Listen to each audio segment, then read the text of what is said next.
then, but anyway, we've done it. Okay, good. So WA have about 11,500 species of plants across the state. And as we know, with fauna taxonomy and botanical taxonomy, that's a constantly changing and evolving science, and that, you know, there's probably more, but that's an approximation of how many, you know, plant species there are in WA. So I said we've got the rainforest in little gorges and patches up here, up in the Mitchell Plateau, and on the Dampier Peninsula here. We've got the Kwongan down through this area through here. Got the tall forest at the bottom. Woodlands out in the Great Western Woodlands out through this area. And there's pretty much everything in between. Deserts, coastal communities, coastal vegetation communities, offshore islands, the lot. And a lot of this all contains, you know, endemics, you know, Western Australian endemics, not just Australian endemics, but Western Australian endemics because of the history of the area, the geology of the area, etc. So the wildflower season in WA is a major tourist attraction, and you know there's companies organising wildflower tours from here. You go up the Brand Highway and there's big, you know, road signs saying, you know, welcome to wildflower country and things like that. And there's particular plants that, you know, that people want to see. You know, like if you're a bird watcher, you go somewhere and you want to see particular birds, or you know, you go to a city and you want to see a particular museum, because, or you go to an art gallery because it's got a particular painting you want to see, etc. The same is WA. So the wildflower season is a huge tourist, when they're allowed back in, huge tourism drive because people just see these magnificent scenes of wildflowers.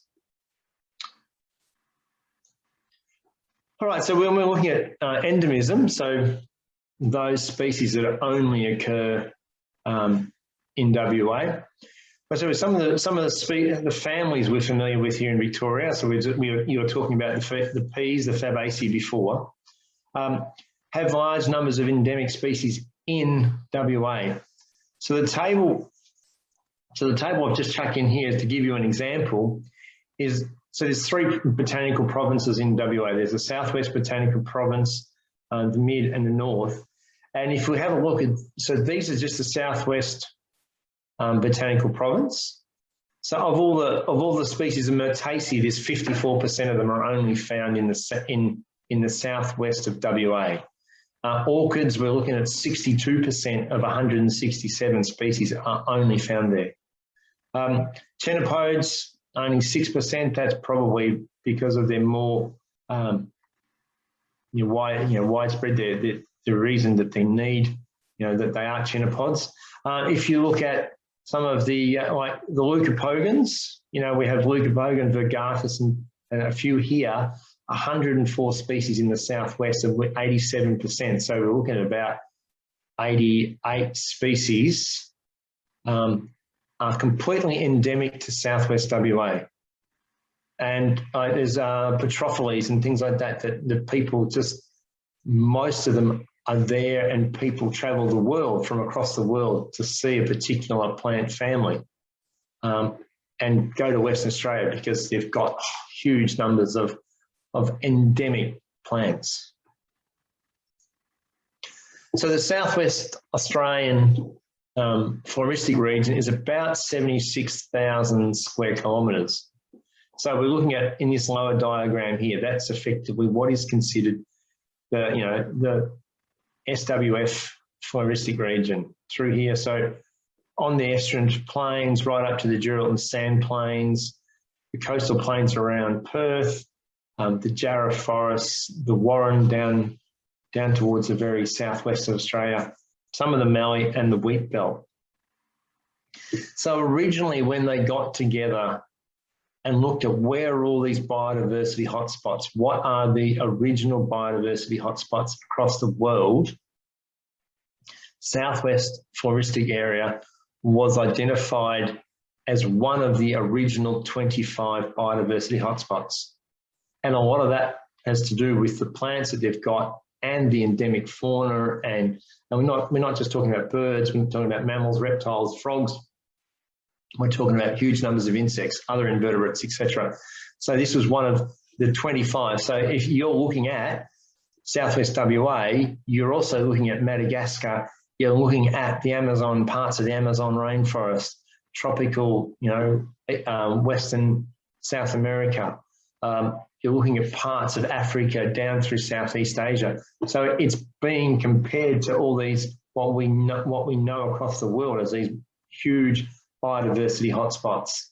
And it was one of the original 25 and the very first one identified in Australia. So the quongan, as we mentioned before in that cover shot, is Noongar. So Noongar is the local language group, the local traditional owners of Southwest WA. And they refer to quongan is sand plain. So you're looking at this Geraldton sand plains through here. So going up as far as Shark Bay, coming all the way down, 2/3 of the way down towards Perth. So it's characterised by these low shrubby vegetation that we would call heathy vegetation. It's dry, it's prickly. Also has a mosaic of woodlands, mallee, and in semi-arid country, it doesn't particularly get a large amount of rainfall. But it has this amazing diversity for what grows on sand. It's fantastic. So we're just going to have a quick squiz through some of the families. So these are taken from Flora Base, which is the Western Australian version of the Victorian Biodiversity Atlas, or what people might be more familiar with as the Atlas of Living Australia. So this is the Western Australian one.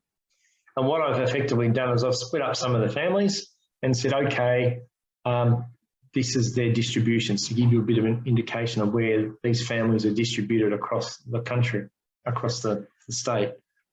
Martin McGowan might like to call it a country, but it's not quite just yet. So there's around 200 taxa in the Aspergaceae, and that's sometimes that's all included in the Liliaceae. And again, it depends on which school you went to, which botanical, taxonomist you follow.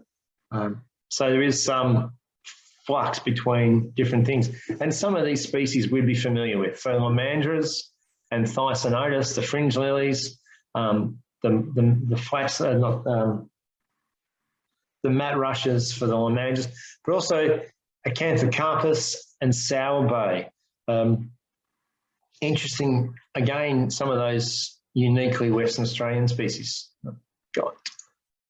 So this is a sour bay, laxifolia, purple tassels. A lot of this stuff comes out in September, October, which is August, September, October, which is the season we take people over there. The Thyssinotus, we'd all be familiar with Thyssinotus pattersonii or things like that we'd find around Victoria. There's a whole group of them as well. So this is Thyssinotus triandurus. And then the Dasypoganaceae, these, to put it nicely, are a weird bunch, and a very good example of convergent evolution. So you've got 20 taxa from the 4 genus, and these are the 4 genus. But they're also sometimes included in Xantheraceae. So Baxteri, Calactesia, Dasypogon, and Kingia are all almost completely different in terms of what they look like. You've got where we've got four peas, or several genus of peas in the one family. Generally, families look similar. Let's have a look at some of these. Yeah. So these are Calactesia. So this is a blue tinsel lily. A 6 petal, 5 petals, quite a nice showy wildflower. This is the pineapple bush on Dasypogon bromeliifolius. it looks a bit like Xanthorrhea minor, it looks a bit of, a cross between Xanthorrhea minor and Symbionotus, the drumsticks. So it's got these drumstick-like flower heads. So it's bits of this and bits of that. Maybe a creator at some stage having a bit of fun mixing and matching a few things to see what they're like. So you've got this nice showy flower, wildflower. You've then got these drumsticks, and then you've got this kingia that you would, for all intents and purposes, if you didn't know the difference, you would say it was an Xanthorrhea. The difference is, if we know Xanthorrheas, they've got a single flower spike, and all the flowers come off the one spike. These here, the kingias have a whole range of drumsticks coming off the top. So not in flower, at a glance, they're superficially the same. Different families, as I said, convergent evolution. They've come together to form something that's very similar, but are completely different. Once you see them in flower, you go, oh, that's a kingia. That's not an Xanthorrhea, because you've got these drumstick heads as the flowers. The Drosseraceae, we're probably pretty familiar with Drosseras, Drossera aberrans, Whitakeri as it used to be, Drossera peltata that we would have around Melbourne, maybe even in our own backyards. They're carnivorous plants, so they've got this ability to grow in poor soils, hence the reason why they're carnivorous. They supplement their nutrients by feeding on other things.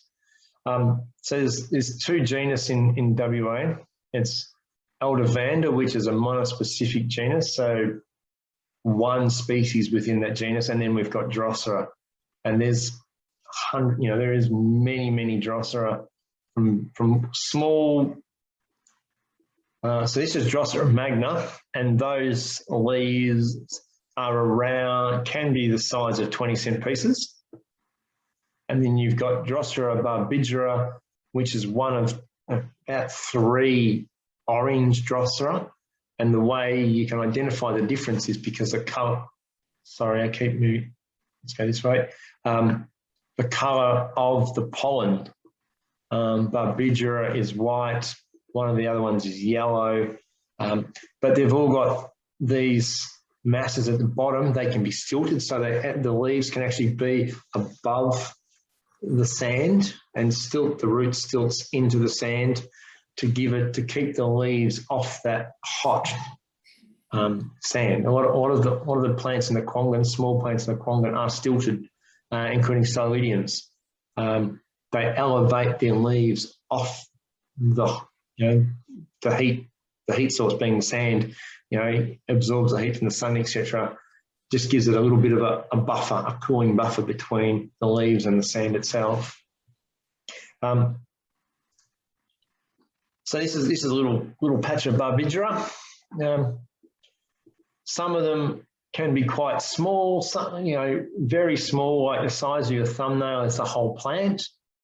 Some of them colloquially termed ringworm plants because they appear to have a rosette of little leaves that look pretty much, when half covered in sand, all you're seeing is these leaves out the middle forming a little circle, and some people have been known to call them ringworm plants because of their appearance.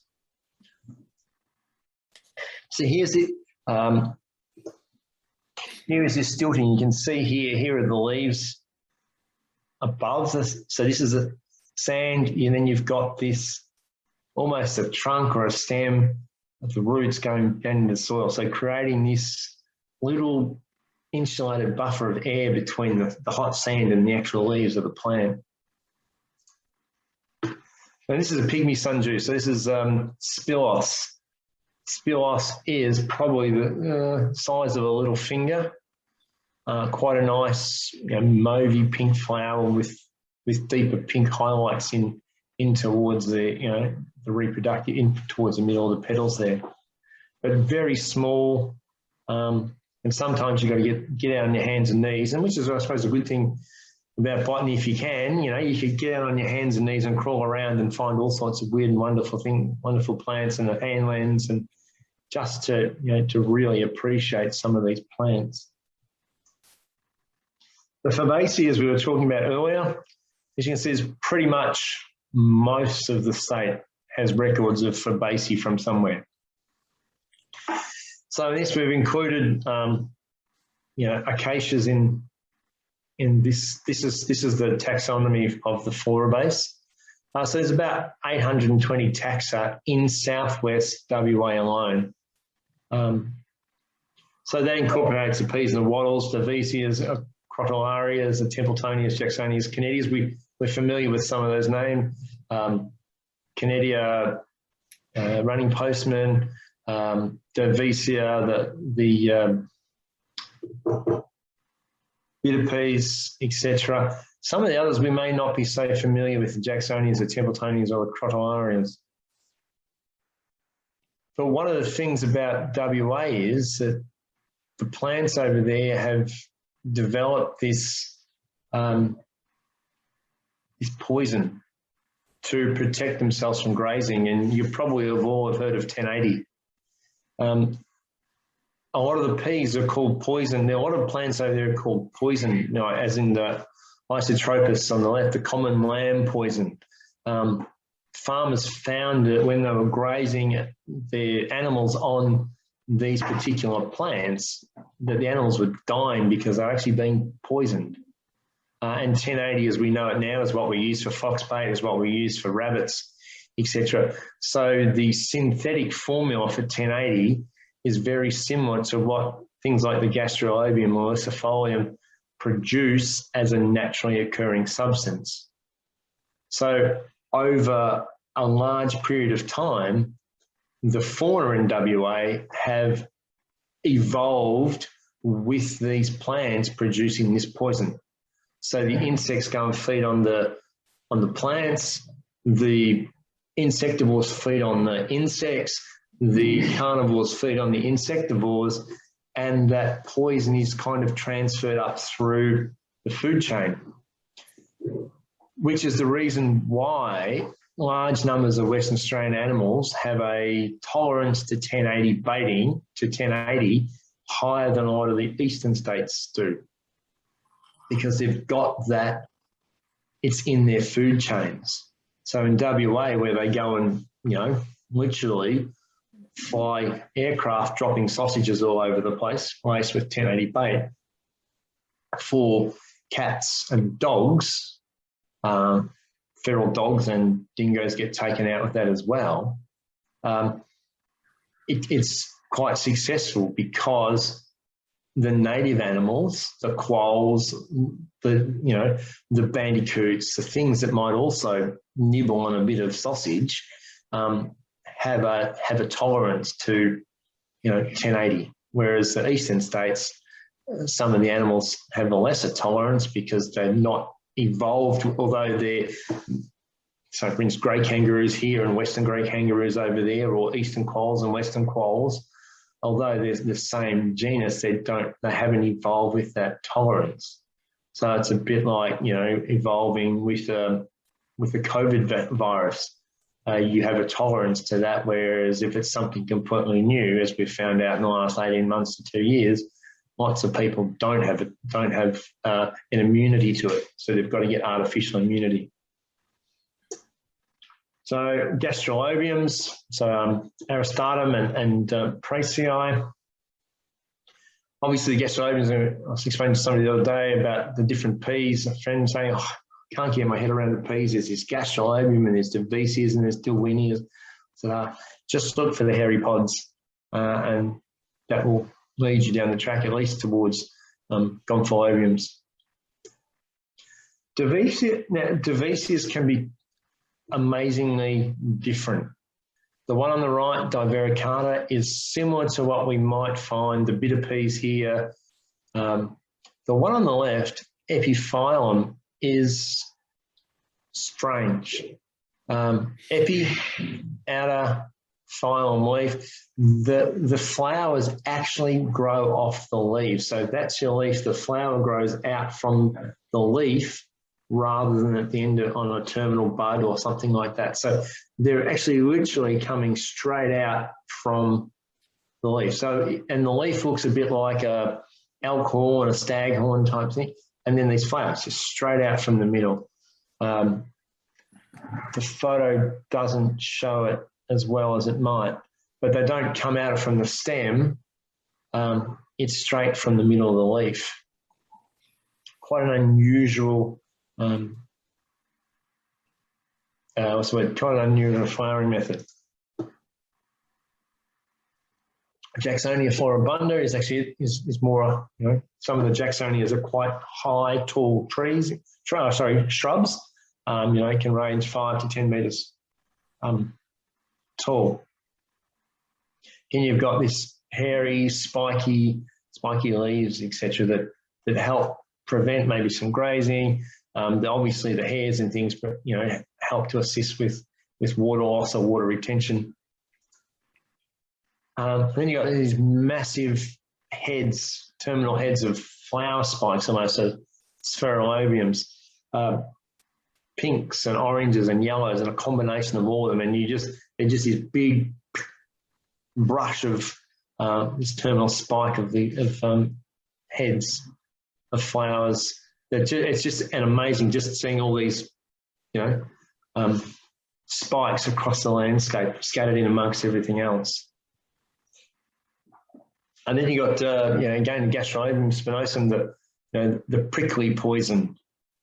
I said that, you know, the common names go back to, you know, that's identifying which plants are good for stock and which plants weren't good for stock. And then if you go north, go up along the coast, you've got the Crotalaria, the bird flowers. Often they're a coastal plant, so they're quite grey, they're, you know, with fine hairs, etc.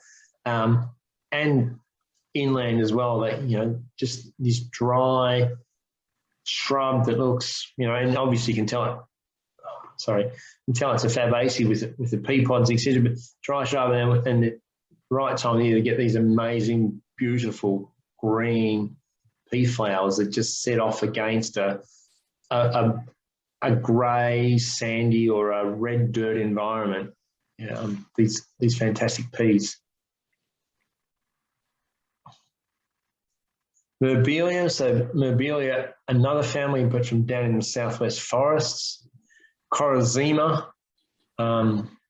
Actually, I had some Corazima. We grabbed some Corazima from Karanga at one stage and grew them for a little while. We have a Western Australian garden in our backyard. Well, when we came over, we dug up part of the garden and filled it with masses of sand and mixed it around. And so we've got a few Western Australian plants in there to make it feel a bit more like home for my wife. But yeah, so, you know, dilatata in the forests, in the Jarrah forest, etc., south of Perth, as are the Corazimas, or this one in particular. And then we get on to looking at some of the acacias, so Morii.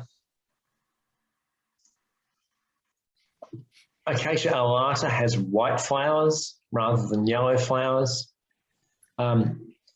Stenoptera, the narrow winged wattle based on the leaves, but the flowers look like round balls of foam that you might squeeze together.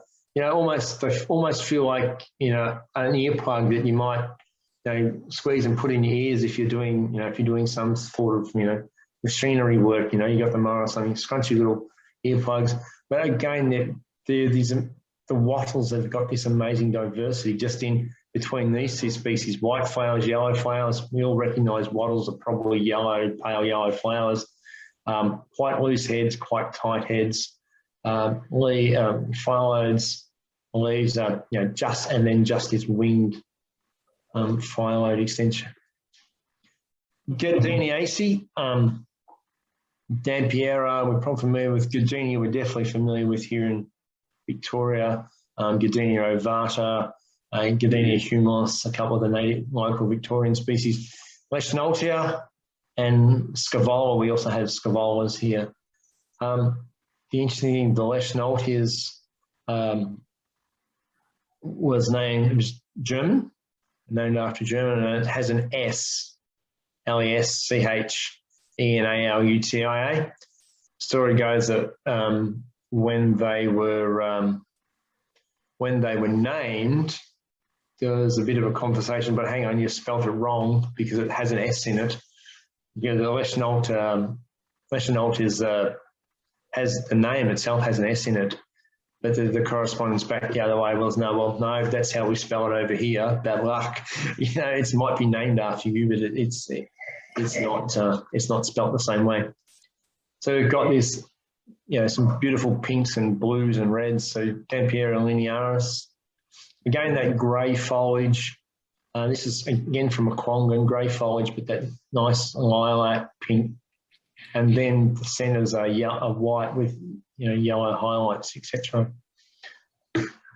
And blue Leschnoltia has to be, so the common name differs from the scientific name because the common name recognises the S, the scientific name doesn't. So this is Leschnoltia biloba, and this is a very beautiful blue. In fact, I did a presentation for Foothills APS a number of years ago and bought some raffle tickets, and there was a Leschnoltia, and I won the prize. I'm good, I'll have the Leschnoltia, thanks. We brought it home and it was going really well, and then we went to Western Australia for a fortnight, and the person was looking after a house didn't quite keep up the watering, come back and it was all cactus. Oh no, it's not what we were after. But just that on some of the red ironstone rocks or the red sand is just an amazing, beautiful picture. Here it is again. This is the ironstone. The blueness of that against that, plus some xanthorrhoeas in the background, it's just grabs you. And you can kind of see, if you're into colour, you can see why people want to go to Western Australia to see the wildflowers. And then you've got the yellow Leschnoltia. Small, different little highlights of red, not so much a showy bush, but a more discreet. Often you can walk past unless you see the flowers. It's often missed amongst a whole spray of other vegetation. And then you've got the Leschnoltia formosus, the red. This is more a trailing plant across the ground and just comes up with these vibrant patches of red.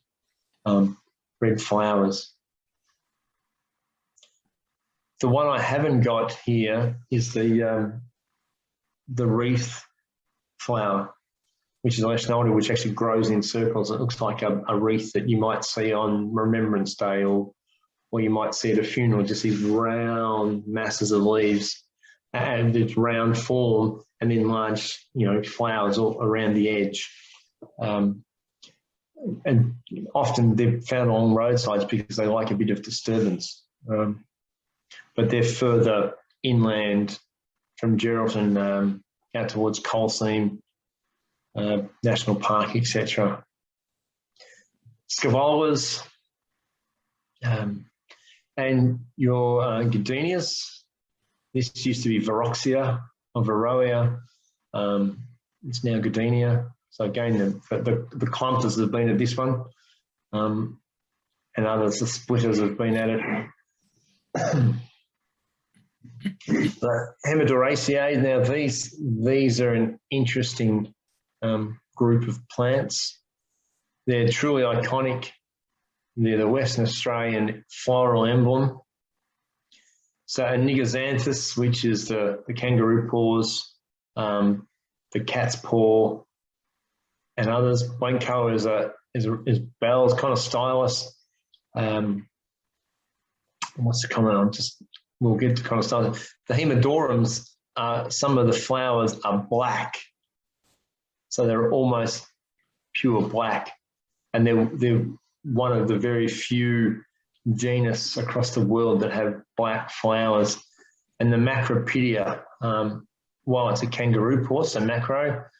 Large pidia, so the kangaroos, the genus of kangaroos is Macropus, large foot, Macropedia, kangaroo paw. These are not in the same genus as the rest, but very stunning plants. So Manglesii is Mangle's kangaroo paw is the WA floral emblem, and Macropedia fuliginosa. So the western grey kangaroo is Macropus fuliginosus. The flower is Macropedia fuliginosa, and you can see it's got this black colouring in the flowers. Amazing plants, although we can't seem to grow kangaroo paws. We'll have to put in a bit more effort. You've got your common cat's paw, or your cat's paw. You've got your winter bells. This is a Blancoa. It's a threatened species in WA. Again, a Quongan plant. Looks different, but in the same family. Then you've got your Conistylus. Candy cans is a common one. That's a cultivar that will appear in places like Bunnings, but also, you pick these up in, like Karanga and other nurseries. But yeah, it's more a common cultivar plant that's out there for the general public to appreciate. And you can see that this plant here, again, has the Cantoriata has got the leaves off the ground. Grounds down here, it's got these hard, dry stems, and then the growing leaves are above the ground, giving it that insulated buffer off the soil, off the sand. Myrtaceae itself, over 1800, from very large trees, as we have in Victoria, to very small shrubs. So range, we're familiar with Kellatrix that we have around Melbourne. A lot of these others are purely Western Australian, and some of the most spectacular plants. So this is the Albany Daisy. And when I first looked at it, I thought, wow, that's a pretty groovy looking daisy. And then I went, hang on a minute, there's something about this plant that, being a zoologist, come on, something about this plant that was not quite right. And I go, what is it? And it turned out, it's called Albany Daisy, and found down in the south towards the, places like around Shane's Beach, around Albany, in those south of the Stirling Ranges. But it's actually, yes, Actinidium cunninghamii is a Myrtaceae, not a daisy at all. So, and then these are the Beaufortias. Beautiful. This is, reds and oranges, and this is pinks and whites. And the thing about the plants, while they've got this massive wildflower season in WA, there's quite a number of animals that depend on the flowering plants. So not all of these plants flower at the right time, at the same time. I've never been to WA when the Beaufortia are flowering like these images here, which are my wife's images. I've never seen them in flower. I've seen them. I know what they look like. I can identify that it's a Beaufortia, but actually having seen them in the flesh, I just haven't been there at the right time. The Calathamnus, the one-sided bottle brush. Now we're familiar with, the Myrtaceae here, the Melaleucas, etc., the Callistemons, where the flowers wrap right round the stem. This is literally one-sided. It flowers on one side of the stem. As you can see here, you've got your individual flowers. Here's your what will be your nuts, your cut, and then the other side of the stem is completely free. So they, even without seeing the flowers, you see the plant, and you've just got those seed capsules on one side. You can go, I know what that is. Well, at least I know what genus it is without ever actually seeing the plant. And things like honey possums just love these. In and out, nose up there, tongue into the flowers, getting as much of the nectar as they can, and running around all over the place. So one-sided bottle brush is something unusual that we would definitely not find on this side of the country. Kellatrix, similar to the Calactesia, in terms of the family we have, the genus we have over here. Again, named after Leschnaultia. This one, however, has an S. So Calactesia aurea, beautiful golden flowers. That's where the aurum was the old name for gold. So that's where we've got this Calactesia aurea, and then you've got Calactesia drumundii, slightly different again, very similar flower shapes, but can lead to some identity issues if you're in the field looking at and you don't have both of them to compare to. And then you've got something like Darwinia Speciosa, which actually grows, the flowers are almost on the ground.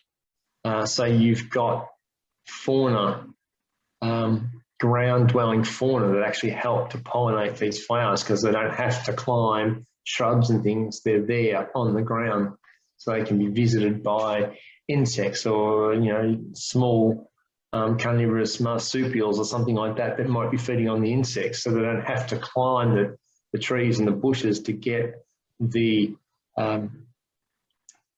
pollen. It's there.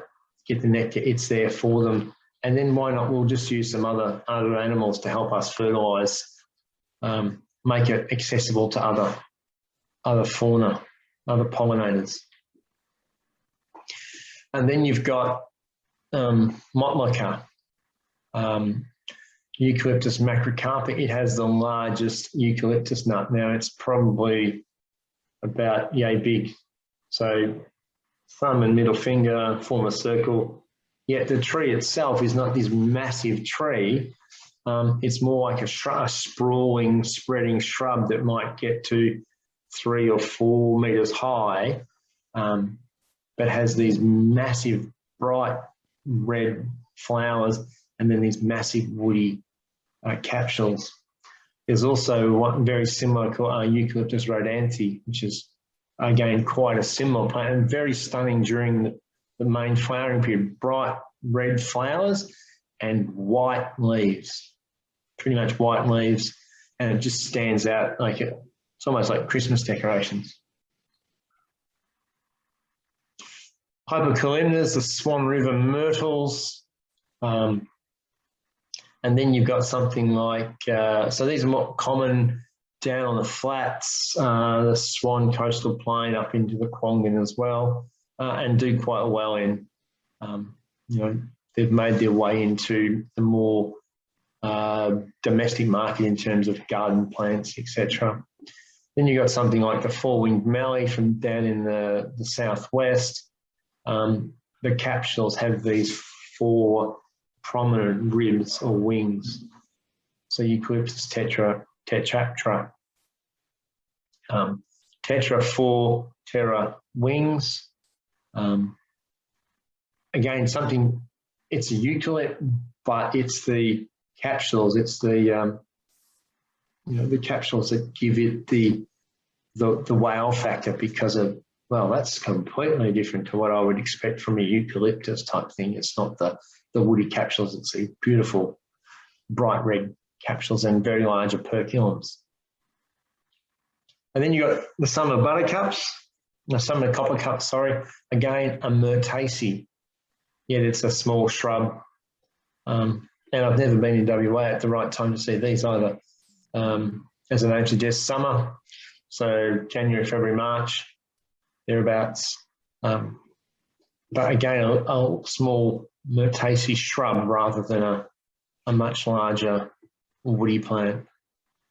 And then probably one of the most spectacular, I'd almost go as far, personally, I'd go as far to say, in my humble opinion, the most spectacular genus of myrtaceae we have is the Verticordia. So Verticordia nobilis, Verticordia grandis. This is a scarlet feather flower. Beautiful, masses of shrub, masses of, they can be quite large shrubs, spreading wise, masses of these fantastic flowers.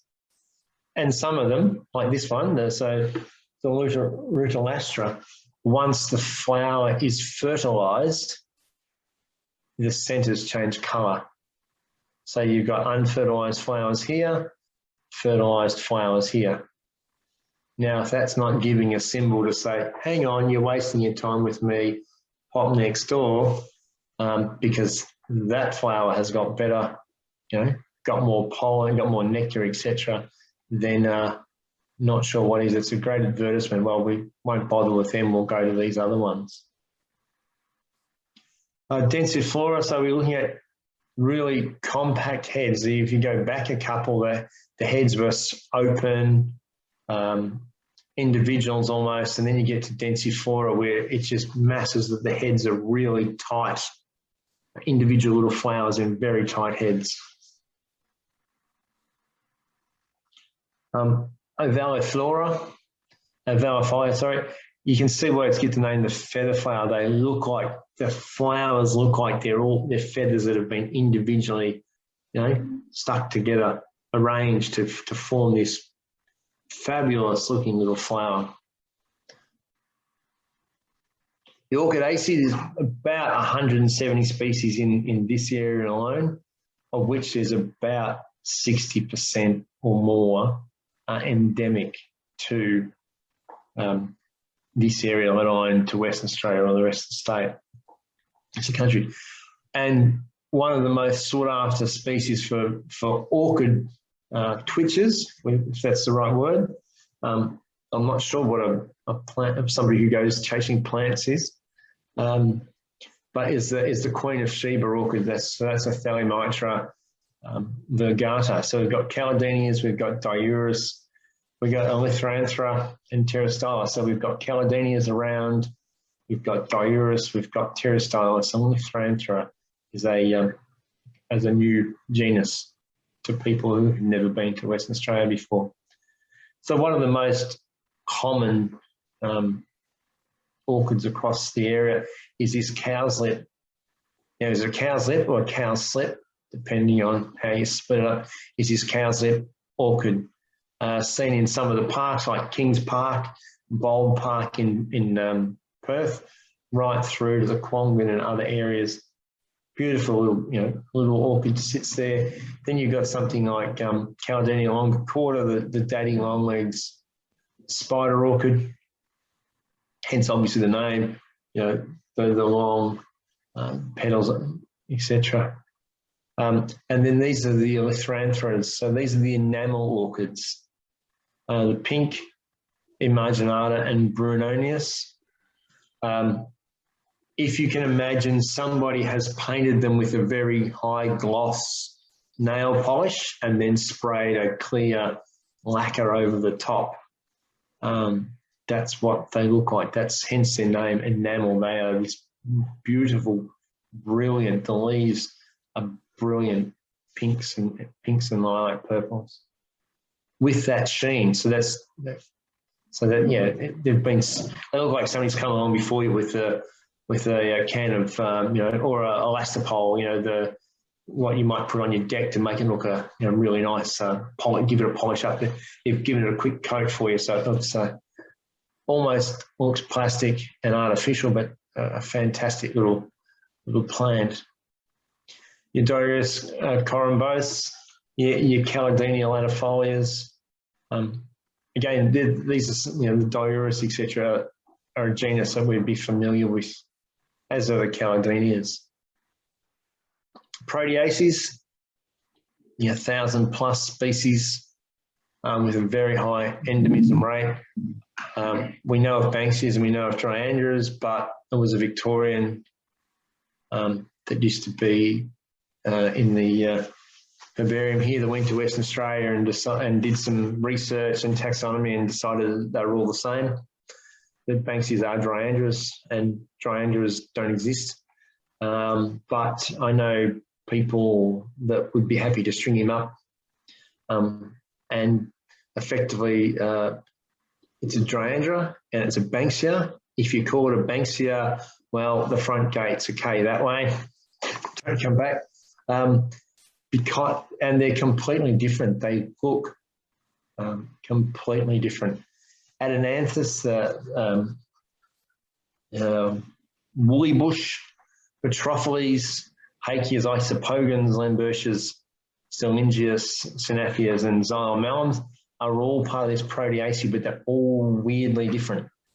So here's an Adenanthus, a common woolly bush with these nectivories here at the end of their leaves, etc. These are the flowers. These are just nectivories that help get the animals to the plant. And we're talking honey possums, primarily, pollinators to these plants. We've actually used this as our Christmas bush. What we have as our Christmas tree. We've got one of these.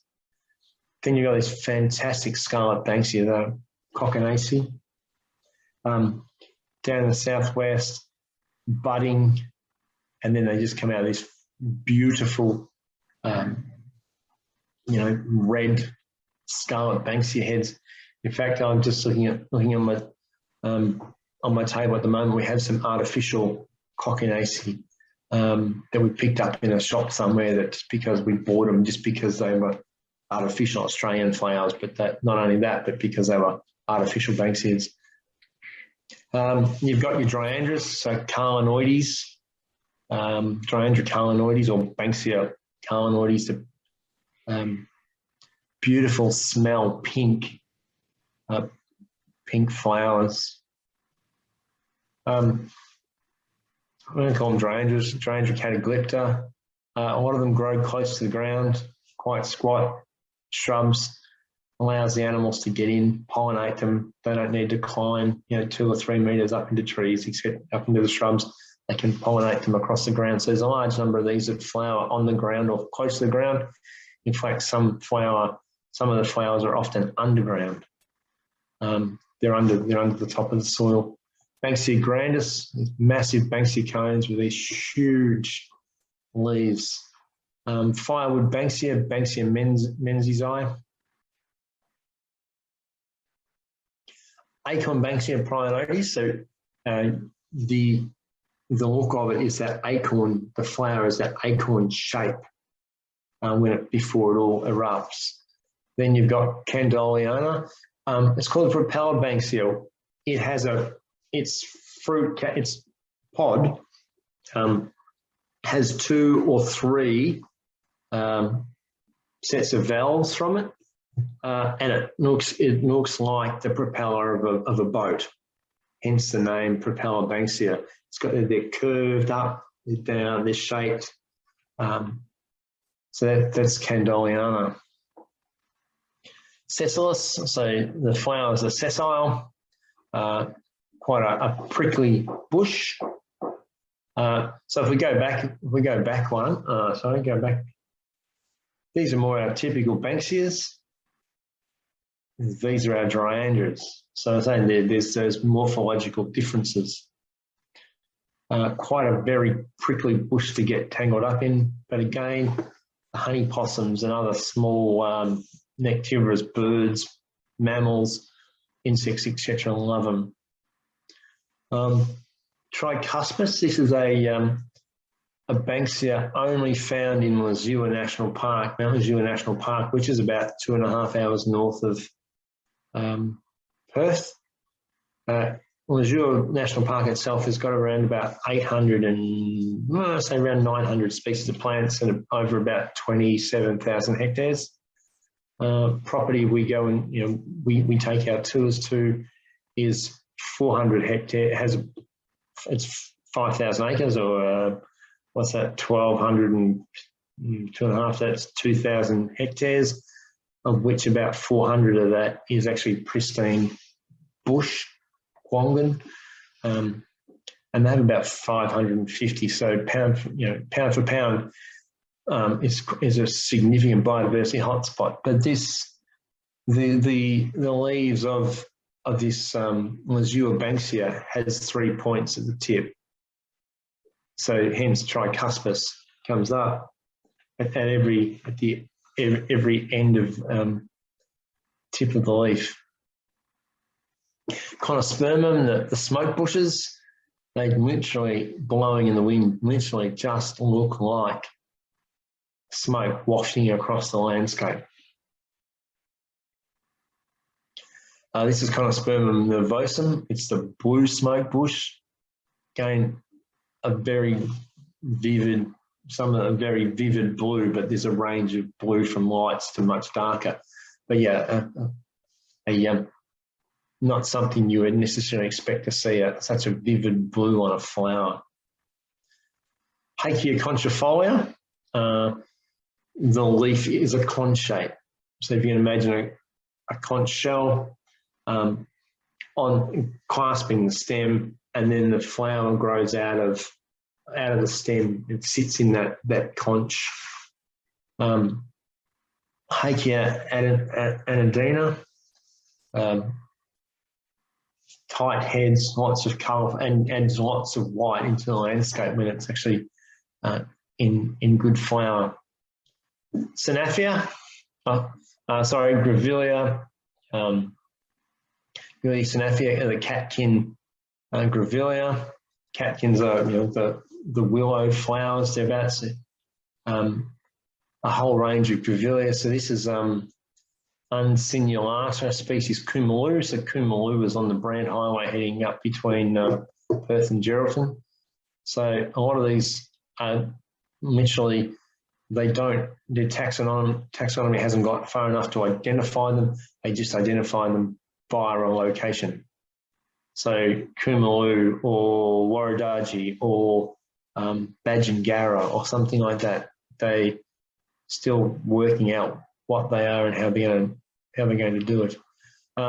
So we've got Chittick. So there's Lambertia multiflora, which you find more down, in the Congan areas, and then you've got the yellow enormous, the yellow Chittick, which is found in other areas. But Chittick is a Noongar name. Petrophilles, they've got these Petrophilly, petro rock file, so they like living in rocky soils, etc. But they also will grow quite happily in this Congan. There's a whole range of different ones in it, and it takes a bit of getting used to work out which Petrophilly species, they are. So that's Shuttleworthiana. This is Brevifolia, a different arrangement.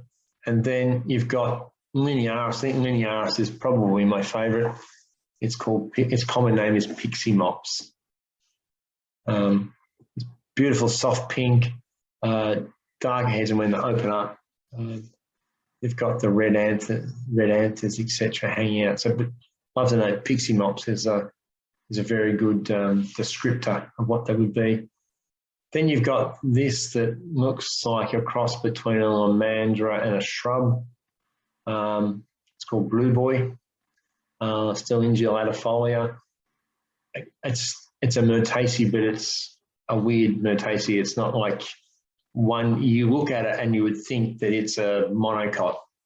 Sometimes the way it grows, just along the ground up. The flowers, again, strange. And it's like, when you first look at them and go, what is that? It's nothing like I've ever seen before. But yeah, this is Blue Boy. And then the Synaphius, so we had a Grevillea Synaphiae before. This is Synaphius Petiolaris and Spinulosa, little tight yellow heads of flowers. Excuse me. And then the last one in this group, looking at is Xylem melons, woody pears. This is the fruit of the Xylem melon, and they come out with these looks like long, almost.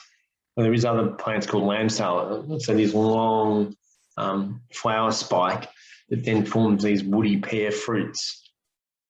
That's all the proteaceae. So a massive range. If you're into proteaceae, you have to go, and when you get an opportunity, have to go to WA and just see the range of what they are.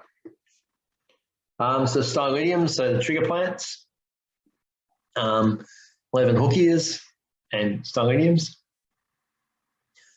There are masses of Stylidiums. You can walk into some of the Kwongan areas and see half a dozen different Stylidiums within a couple of square metres.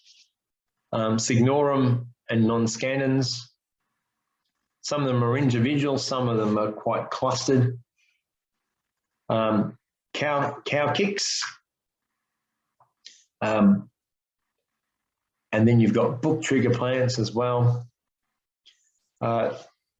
These like go quite close to this, I'll be quite close. The book trigger plants are a much taller plant. And here's this stilting again. So there's a posy trigger plant. You can see that they're on these stilts. The leaves are above the sand.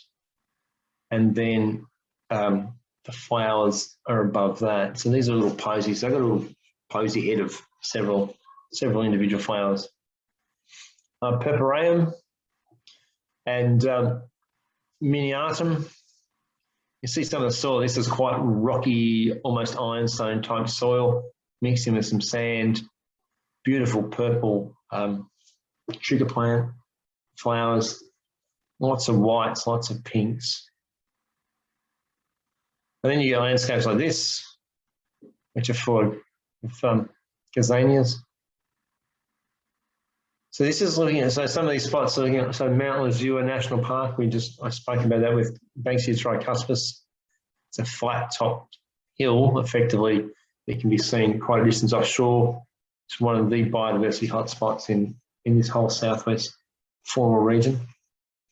The Stirling Ranges, again, they can get, although it's Western Australia, they can get snow on the tops of these hills and have whiteouts and blizzards and all sorts of things. But you've got an area where it's not Kwongan, it's more arid, but you've got masses of eucalypts and orchids and all sorts of things down there as well. And then you get up into these almost alpine areas and have a whole suite of different flora to go with it. The Kimberley, lots of sedimentary stone escarpments, and often wonder how plants survive in an environment like this. So lots of grasses, small forbs and herbs, shrubs, etc., that live out in some of these areas and hang out in the gullies and the creeks. This has to be one of the best plants. It's called the Christmas tree, Nutsia floribunda. It flowers from about now till January, so it's Christmas time.